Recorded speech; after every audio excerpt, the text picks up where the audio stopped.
Hi hello నమస్తే welcome to Srinivas మిక్ channel.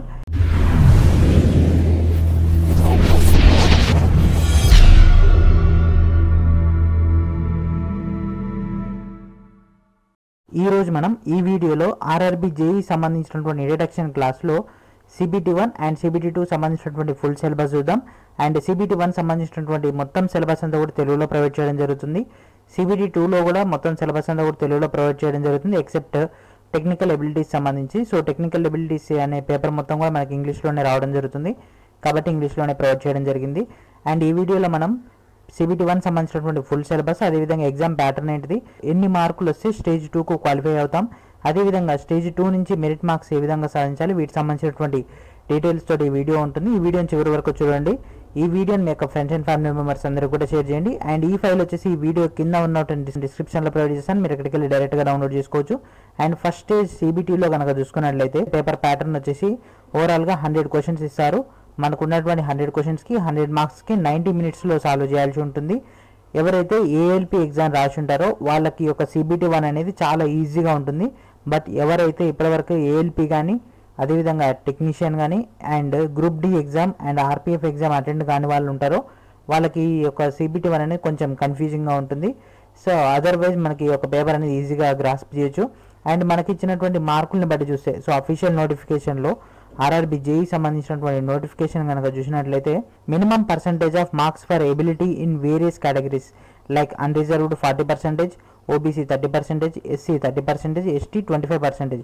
So మనకి ఇక్కడ ఇచ్చినటువంటి 100 క్వశ్చన్స్కి 100 మార్క్స్లలో మినిమం OC వాళ్ళకి 40 మార్క్స్, OBCకి 30 మార్క్స్, SC వాళ్ళకి 30 మార్క్స్, ST వాళ్ళకి 25 మార్క్స్ వచ్చిన వాళ్ళు స్టేజ్ 2కి అర్హులు. అదేవిధంగా ఆర్ఆర్బి యొక్క ఎస్టిమేషన్ కంటే కూడా ఎక్కువ మెంబర్స్ కనుక క్వాలిఫై అయితే అప్పుడు ఏం చేశారంటే 1:15 రేషియోలో కానీ 1:20 రేషియోలో కానీ తీసుకోవడం జరుగుతుంది.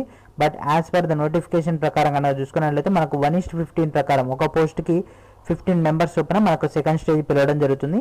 But when we are compare to ALP కనుక చూసుకున్నట్లయితే ALP టెక్నీషియన్కి ఒక పోస్ట్కి 25 మందిని తీసుకోవడం జరిగింది ఆర్ఆర్బి సికింద్రాబాద్ జోన్ నుంచి. సో సికింద్రాబాద్ జోన్లో పోస్టులు ఎక్కువగా ఉండడం, అదేవిధంగా కాంపిటీషన్ అనేది తక్కువగా ఉంది. అలాగని మీరు తక్కువ ప్రిపేర్ అయితే మాత్రం సరిపోదు కాబట్టి హైగానే ప్రిపేర్ అయితే మాత్రమే మనకి ఇక్కడ ఛాన్స్ అనేది రావడం జరుగుతుంది. సో ఈజీగా తీసుకోవద్దు. సో ఇక్కడ వచ్చేటటువంటి ప్రతి మార్క్ కూడా మీకు ఇంపార్టెంటే. సో మ్యాథ్స్ సంబంధించి 30 questions 30 marks, general intelligence and reasoning 25 questions 25 marks, and general current affairs and general knowledge base పైన మనకు 15 questions 15 marks, and general science మనకు సైన్స్ బేస్ పైన అంటే physics, chemistry, biology and life science సంబంధించి 30 questions వస్తాయి 30 marks. So ఇక్కడ కనుక చూసుకున్నట్లయితే మీరు maths as well as science చదువుకుంటే 60 మార్క్స్ మీ హ్యాండ్లో ఉన్నట్టే, మీ చేతుల్లో 60 మార్క్స్ ఉంటాయి. As well as general intelligence and reasoning చదివినట్లయితే ఇక్కడ 25 అరౌండ్ మీకు 85 మార్క్స్ కేవలం ఈ యొక్క 3 టాపిక్స్ నుంచి వస్తాయి. అండ్ మనకి ఇక్కడ కనుక చూసుకున్నట్లయితే జనరల్ నాలెడ్జ్ బేస్ పైన కనుక చూసుకున్నట్లయితే పేపర్ చాలా హెవీగా ఉంటుంది. సో మనకి జనరల్ కరెంట్ అఫైర్స్ బేస్ పైన ఎక్కువ క్వశ్చన్స్ వస్తుంటాయి. అండ్ మనకి ఈ యొక్క సిలబస్ అనేది ఎగ్జామ్కి ఎగ్జాక్ట్లీగా 1 మంత్ ముందు నుంచి చదువుకుంటే సరిపోతుంది. సో ఈ యొక్క జనరల్ నాలెడ్జ్ సంబంధించినటువంటి టాపిక్ అనేది జస్ట్ ఎగ్జామ్కి 1 to 1.5 మంత్ బ్యాక్ నుంచి చదువుకుంటే సరిపోతుంది. అండ్ రిమైనింగ్ మొత్తం కూడా మనం ఇప్పటి నుంచే ప్రిపేర్ చేసుకుంటూ ఉండాలి. అండ్ జనరల్ సైన్స్ సంబంధించి కనుక ఎవరైతే తెలంగాణ అండ్ ఆంధ్రప్రదేశ్ వాళ్ళు ఉన్నారో వాళ్ళు మాత్రం ఖచ్చితంగా CBSE సిలబస్ మాత్రమే చదవాలి, మన స్టేట్ సిలబస్ మాత్రం పనికిరాదు. సో స్టేట్ సిలబస్లో ఉన్నటువంటి ఈజీనెస్ అనేది సెంట్రల్లో ఉండదు. సెంట్రల్ మొత్తం కూడా CBSE బేస్ పైన ఉంటుంది. సో మనకు MCETకి IIT JEEకి ఎంత తేడా ఉంటుందో అదేవిధంగా ఇక్కడ కూడా అంతే తేడా అనేది ఉండడం జరుగుతుంది. అండ్ నెక్స్ట్ సిలబస్ కనుక చూసుకున్నట్లయితే మ్యాథ్స్ దాంట్లో సో తెలుగు మీడియం వాళ్ళకి మొత్తం తెలుగులోనే ప్రొవైడ్ చేయడం జరుగుతుంది. అండ్ ఇంగ్లీష్ మీడియం వాళ్ళకి అఫీషియల్ వెబ్సైట్లో మనకి ఇక్కడ సిలబస్ అనేది మెన్షన్ చేయడం జరిగింది. అండ్ టాపిక్ వైజ్గా ఒక్కొక్క దానికి సంబంధించినటువంటి సంఖ్యా వ్యవస్థ సంబంధించినటువంటి నెంబర్ సిస్టమ్ సంబంధించి ఫస్ట్ రోజు థియరీ ఉంటుంది, సెకండ్ రోజు మొత్తం ప్రాక్టీస్ ఉంటుంది. అండ్ సెకండ్ రోజు ఈ వీడియోలో మీకు ఒక 25 క్వశ్చన్స్ ఇవ్వడం జరుగుతుంది. ఆ 25 క్వశ్చన్స్ మీరు సాల్వ్ చేసుకోవాల్సి ఉంటుంది. అదేవిధంగా మనకు ఉన్నటువంటి ఈ టాపిక్స్ వైజ్గా మనకు ఇంపార్టెంట్ టాపిక్స్ అన్నీ కూడా ఎక్కువ క్లాసెస్, అదేవిధంగా 1 or 2 మార్క్స్ వచ్చేటటువంటి టాపిక్స్ అన్ని కూడా 1 క్లాస్లోనే theory plus model questions explain చేశాను. అండ్ రీజనింగ్ సంబంధించి మనకు జనరల్గా coding and decoding and mirror images ఎక్కువగా వస్తుంటాయి. అండ్ రిలేషన్స్ బేస్ పైన అండ్ జనరల్ నాలెడ్జ్ బేస్ పైన చూసుకున్నట్లయితే current affairs and geography and మన యొక్క కల్చర్ సంబంధించి క్వశ్చన్స్ ఎక్కువ వస్తున్నాయి, అండ్ హిస్టరీ సంబంధించి, అండ్ ఇండియన్ పాలిటీ సంబంధించి, అంటే పౌరశాస్త్రం సంబంధించి, రాజ్యాంగానికి సంబంధించి, అండ్ లేటెస్ట్గా జరిగినటువంటి ఏఎల్పి టెక్నీషియన్ ఎగ్జామ్లో కూడా రాజ్యాంగానికి సంబంధించి రావడం జరిగింది. రీసెంట్గా వచ్చినటువంటి 10% రిజర్వేషన్ సంబంధించి కూడా ఎగ్జామ్లో రావడం జరిగింది. సో కాబట్టి కరెంట్ అఫైర్స్ బేస్ పైన ఎక్కువ గ్రిప్ ఉండాలి. అండ్ ఇండియన్ ఎకానమీ సంబంధించి ఈజ్ ఆఫ్ డూయింగ్ బిజినెస్లో మన యొక్క ఇండియా ర్యాంక్ ఎంత, అదేవిధంగా లైవ్లీవుడ్ సంబంధించి, ఆ విధంగా జనరల్గా మనకు ఇండెక్స్ బేస్ పైన ఎక్కువగా వస్తుంటాయి, అదేవిధంగా ఎకనామీ బేస్ పైన, అండ్ భారతదేశం అండ్ ప్రపంచానికి సంబంధించినటువంటి పర్యావరణ సమస్యలు, సో మన యొక్క గ్లోబల్ వార్మింగ్ సంబంధించి కూడా క్వశ్చన్స్ వస్తున్నాయి. అండ్ గేమ్స్ సంబంధించి లేటెస్ట్గా జరిగినటువంటి ఎగ్జామ్లో మనకు ఐపీఎల్ సంబంధించి కానీ ఫుట్బాల్ సంబంధించి కానీ ఎక్కువ క్వశ్చన్స్ రావడం జరిగింది. సో ఈ యొక్క జేఈ ఎగ్జామ్కి ఎగ్జాక్ట్లీ 1 మంత్ ముందు నుంచి మీరు ఒకసారి అబ్జర్వ్ చేసినట్లయితే మీకు ఈ డేటా సరిపోతుంది. మనకు లేటెస్ట్గా ఇస్రో రాకెట్ అనేది లాంచ్ చేయడం జరిగింది. అలాంటి డేటా అంతా మీరు అబ్జర్వ్ చేసుకుంటూ ఉండాలి. అదేవిధంగా మనకు సెంట్రల్లో ఉన్నటువంటి మినీరత్న, మహారత్న, నవరత్న కంపెనీస్ ఏమన్నా అచీవ్మెంట్స్ కనుక ఉంటే ఆ అచీవ్మెంట్స్ గురించి ఎక్కువగా అడుగుతుంటారు.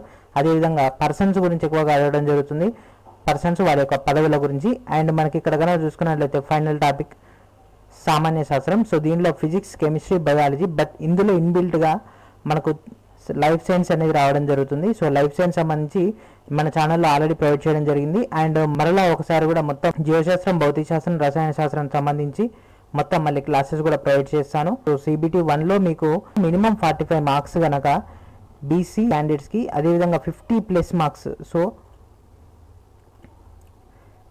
50+ మార్క్స్ ఓసీకి, అదేవిధంగా 45+ మార్క్స్ బీసీకి, అండ్ 40+ మార్క్స్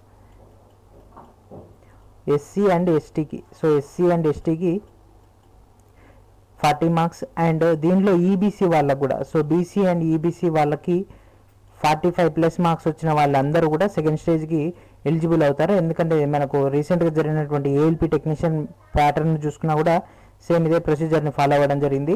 సో మనకి ఇక్కడ ఓసీ వాళ్ళకి 50 మార్క్స్ కాబట్టి ఇక్కడ ఉన్నటువంటి సిలబస్ని కనుక ఒకసారి అబ్జర్వ్ చేసినట్లయితే మీరు మ్యాథ్స్ పైన and general intelligence and reasoning పైన ఈ 2 చదువుకుంటే 55. సో 55లో మనకు పేపర్ అనేది ఈజీగా వస్తాయి, 50 క్వశ్చన్స్ చేయొచ్చు. పేపర్ హార్డ్గా వస్తే 30 క్వశ్చన్స్ చేయొచ్చు. సో 30, 25, 30 మార్క్స్ మీ హ్యాండ్లో ఉంటే ఇక్కడ నుంచి ఒక 30లోంచి ఒక 20 మీరు కరెక్ట్గా పెట్టినా కూడా 50 ఈజీగా మీరు రీచ్ అయిపోతారు. అండ్ మనకి ఇక్కడ నార్మలైజేషన్ ప్రాసెస్ ఉంటుంది కాబట్టి ఇంకా మార్క్స్ అనేవి ఇంక్రీజ్ అవుతూ ఉంటాయి. సో మనకు CBT 1లో క్వాలిఫై అయిన తర్వాత నెక్స్ట్ CBT 2 కనుక చూసుకున్నట్లయితే జనరల్ నాలెడ్జ్ సంబంధించి అండ్ కరెంట్ అఫైర్స్ బేస్ పైన సేమ్ CBT 1లో 15 మార్క్స్, CBT 2లో 15 మార్క్స్. బట్ ఇక్కడ ఫిజిక్స్, కెమిస్ట్రీ మాత్రం 15 రావడం జరుగుతుంది. అండ్ కంప్యూటర్ బేస్ పైన క్వశ్చన్స్ ఎక్కువగా వస్తుంటాయి. And MS office, MS word సంబంధించి ఎక్కువ క్వశ్చన్స్ రావడం జరుగుతుంది. అండ్ వాటికి సంబంధించి 10 మార్క్స్. దీనికి సంబంధించి కూడా CBT 1 అయిపోగానే దీనికి సంబంధించి కూడా మెటీరియల్ అనేది ప్రొవైడ్ చేస్తాను. And environment studies and pollution సంబంధించి questions and technical abilities. So technical ability అంటే నేను మెకానికల్ స్ట్రీమ్ కాబట్టి నేను 100%గా మెకానికల్ వాళ్ళకి ప్రొవైడ్ చేస్తాను. అండ్ చాలామంది రీసెంట్గా నేను ఒక సర్వే పెట్టడం జరిగింది. ఆ సర్వేలో చాలామంది కూడా సార్ మేము ఇట్లా ఈసీ వాళ్ళం, సిసి వాళ్ళం అండ్ సివిల్ వాళ్ళు ఉన్నాం, మరి మాకెట్లా అని అంటే నేను మీకు క్లాసెస్ ప్రొవైడ్ చేయలేను, బట్ నేను మీకు మాత్రం స్టడీ మెటీరియల్ అనేది ప్రొవైడ్ చేస్తాను. డైరెక్ట్ మీకు ఏ స్టడీ మెటీరియల్ అయితే మీ యొక్క ఎగ్జామ్ సిలబస్ని 100% కవర్ చేసేది ఏదైతే ఉంటుందో ఆ సిలబస్ని నేను ప్రొవైడ్ చేస్తాను. బట్ బీటెక్ అండ్ డిప్లొమా వాళ్ళు ఎవరైతే మెకానికల్ బ్రాంచ్ వాళ్ళు ఉన్నారో వాళ్ళకి technical abilities classes plus study material and bid bank అనేది ప్రొవైడ్ చేస్తాను. అండ్ వేరే బ్రాంచ్ వాళ్ళకి మాత్రం డైరెక్ట్గా స్టడీ మెటీరియల్ మ్యాక్సిమం వీలున్నంత మటుకు అయితే బిడ్ బ్యాంక్ కూడా ప్రొవైడ్ చేయడానికి ట్రై చేస్తాను. అండ్ మెకానికల్ వాళ్ళకి ఇక్కడ సిలబస్ అనేది ప్రొవైడ్ చేయడం జరిగింది. ఈ యొక్క ఈచ్ అండ్ ఎవ్రీ టాపిక్ వైజ్గా మనం డిస్కస్ చేసుకుందాం. Each and every topic wise discuss చేసుకుని ఈచ్ అండ్ ఎవ్రీ టాపిక్ సంబంధించి మినిమం 3 to 10 క్వశ్చన్స్ మనం డిస్కస్ చేసుకుందాం. ఆ విధంగా మనకు 6 months మొత్తం ప్యాటర్న్ ఉంది. సో మొత్తం కూడా అంత సెట్ చేసుకోవడం జరిగింది. మనకు ఉన్నటువంటి topics each and every topic wise ఈ యొక్క సిలబస్ అనేది ఉంటుంది. మనకు ఉన్నది మొత్తం 10 టాపిక్స్ ఉన్నాయి. ఓన్లీ మనం 10 to 12 daysలో ఈ యొక్క సిలబస్ అంతా కంప్లీట్ చేయొచ్చు. కాకపోతే ఏంటంటే ఒకేసారి అంత హెవీ బర్డెన్ పడడం వల్ల పేపర్ ఏ విధంగా వచ్చినా కూడా మనం అటెంప్ట్ చేయలేము. బట్ రోజు కొంత సబ్జెక్ట్ నేర్చుకోవడం ద్వారా ఈజీగా మనం ఈ టాపిక్ని గెయిన్ చేయొచ్చు. 100కి మినిమం 80 మార్క్స్ వచ్చే విధంగా మనం అయితే ప్రిపేర్ అవుదాం. సో ఇది ఫ్రెండ్స్ ఈరోజు మనకైతే ఎగ్జామ్ సంబంధించినటువంటి CBT 1 అండ్ CBT 2 సంబంధించినటువంటి exam syllabus and just some introduction part. And రేపటి నుంచి నేను మీకు మ్యాథ్స్ అనేది ప్రొవైడ్ చేస్తాను. ఆర్థమెటిక్స్ సంబంధించినటువంటి నెంబర్ సిరీస్ కాంచి అండ్ రీసెంట్గా జరిగినటువంటి ఏఎల్పి టెక్నీషియన్లో ఎక్కువగా వచ్చినటువంటి క్వశ్చన్స్ సంఖ్యా వ్యవస్థ అండ్ క్షేత్రమితి అండ్ శాతాల నుంచి ఎక్కువగా రావడం జరిగింది. అండ్ ట్రిగనామెట్రీ నుంచి ఎక్కువ రాలేదు, బట్ సాంఘిక శాస్త్రం నుంచి రావడం జరిగింది. గ్యారంటీ ఈచ్ అండ్ ఎవ్రీ షిఫ్ట్లో కూడా ఒక క్వశ్చన్ అనేది సాంఘిక శాస్త్రం నుంచి రావడం జరిగింది మీన్ మీడియన్ మోడ్ పైన. అండ్ ఇక్కడ మనకు రిమైనింగ్ కనుక చూసుకున్నట్టయితే వెన్ డయాగ్రామ్ నుంచి ఎక్కువగా రావడం జరుగుతుంది. అండ్ ఈచ్ అండ్ ఎవ్రీ పేపర్లో కోడింగ్ అండ్ డీకోడింగ్, సో ఇలాంటి సమ్ ఇంపార్టెంట్ టాపిక్స్ గురించి ఎక్కువ క్లాసెస్ మనం డిస్కస్ చేసుకుందాం. సో ఇది ఫ్రెండ్స్ ఈరోజు వీడియో. అండ్ దీనికి సంబంధించినటువంటి మెటీరియల్ అనేది కూడా ప్రొవైడ్ చేస్తాను. అండ్ నెక్స్ట్ వీడియోలో మరికొన్ని డేటాతో కలుద్దాం. ఈ వీడియోని మీ యొక్క ఫ్రెండ్స్ అండ్ ఫ్యామిలీ మెంబర్స్ అందరూ కూడా షేర్ చేయండి. అండ్ ఈ ఫైల్ వచ్చేసి ఈ వీడియో కింద ఉన్నటువంటి డిస్క్రిప్షన్లో ప్రొవైడ్ చేస్తాను, మీరు ఎక్కడికి వెళ్ళి డైరెక్ట్గా డౌన్లోడ్ చేసుకోవచ్చు. సో ఇది ఫ్రెండ్స్ ఈరోజు వీడియో. నెక్స్ట్ వీడియోలో మరికొన్ని డేటాతో కలుద్దాం. అప్పుడు state to my channel, please subscribe my channel, please share everyone. And thank friends, thank you for watching.